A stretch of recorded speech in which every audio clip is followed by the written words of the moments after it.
So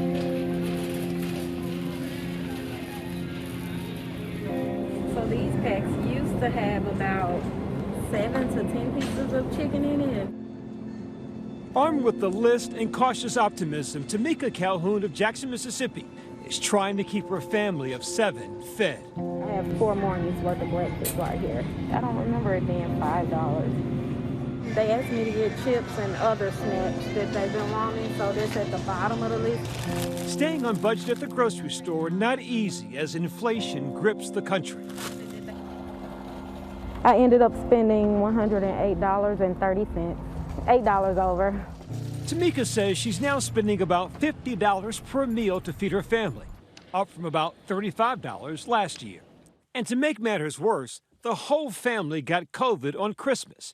Tamika, a housing counselor, and her partner missing several weeks of pay. Their savings since depleted, and now they're living paycheck to paycheck. I have missed meals so that the kids could eat. I wouldn't tell them, of course, because they'll try to, share their food with me. We have a big family and the price of meat has gone up.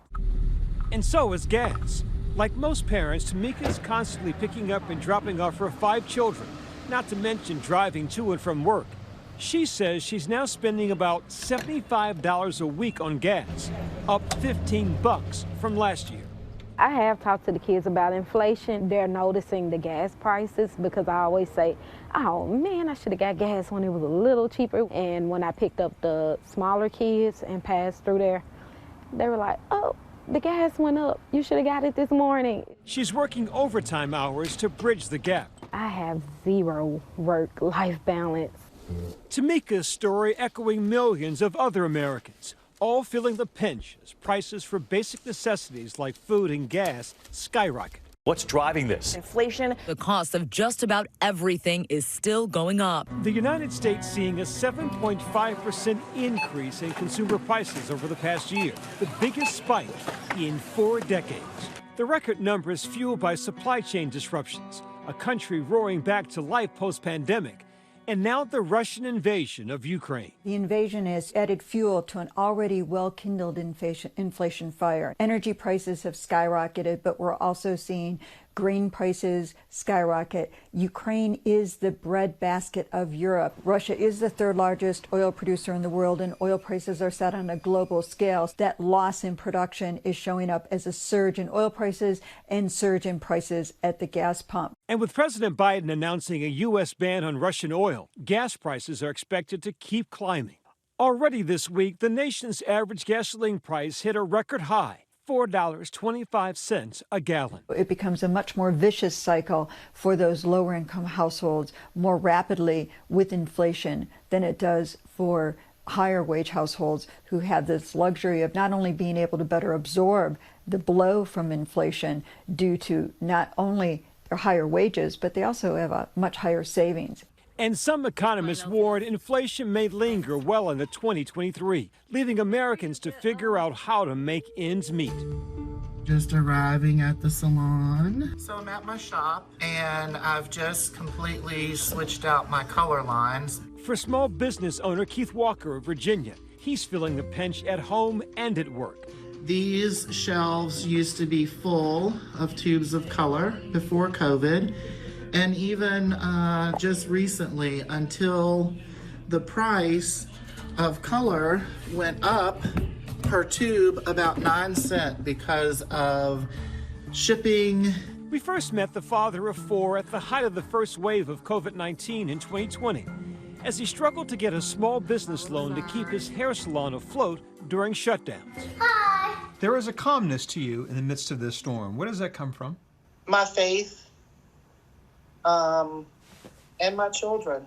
As frustrating as it is, I know that it will be okay.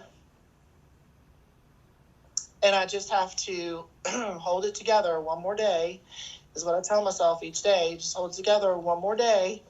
Be strong for the kids one more day. And things will change. When we last spoke, you said, quote, I just have to hold it together one more day.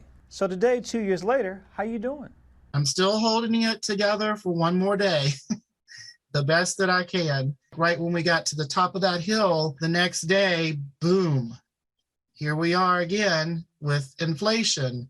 We're on a hunt for cheap gas this morning. This is his new routine, circling the neighborhood searching for the cheapest gas pump. $65 in gas, and that's just for a few days of going to work and coming back. My food budget was $125 to $150 a week. It's gone to about $205. Well, last week it was $225. And even as things have gotten tougher, Walker says raising prices at his business is not an option. As a business owner, you're a realist. How much longer can you go at this pace? I'm like, what's the next step for me? Do I go and start using Suave, 99 cent, which is not 99 cent anymore? And the dollar store is not the dollar store anymore either. It's $1.25 now. I don't think I can get much leaner, but we'll see. One more day. You never know.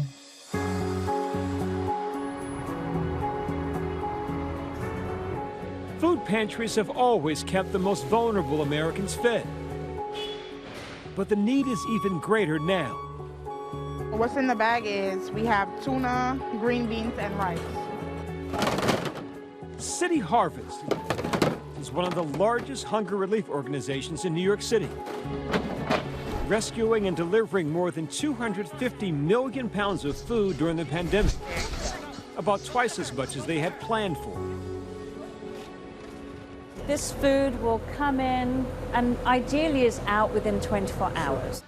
CEO Jilly Stevens says its mission is now coming at a higher cost. With inflation, what impact has that had on your costs and your clientele? We don't typically buy food. It's always donated unless we're in a disaster moment. And the pandemic's had us in disaster mode for a couple of years now, so we're still buying food. Rising prices in fuel, food, and utilities, making the process of getting goods to those in need that much more difficult. Since July 2021, City Harvest has seen a 17% increase in food sourcing, inflation pushing transportation costs from 18 cents per pound to 21 cents per pound. Are you having to recalibrate in any way now because we're in the midst of inflation and there's no sign it's going to get better? The sort of slight anxiety for us comes when we look to the next fiscal year, and then the fiscal year after that. Food is viewed as an elastic expense. You can't not pay your rent or your utility bill, but you can decide not to go to the grocery store and you'll come to a food pantry instead. So we need to be ready to support New Yorkers for a few years to come, and we will be. For Tamika Calhoun, the goal is to keep her home a sanctuary.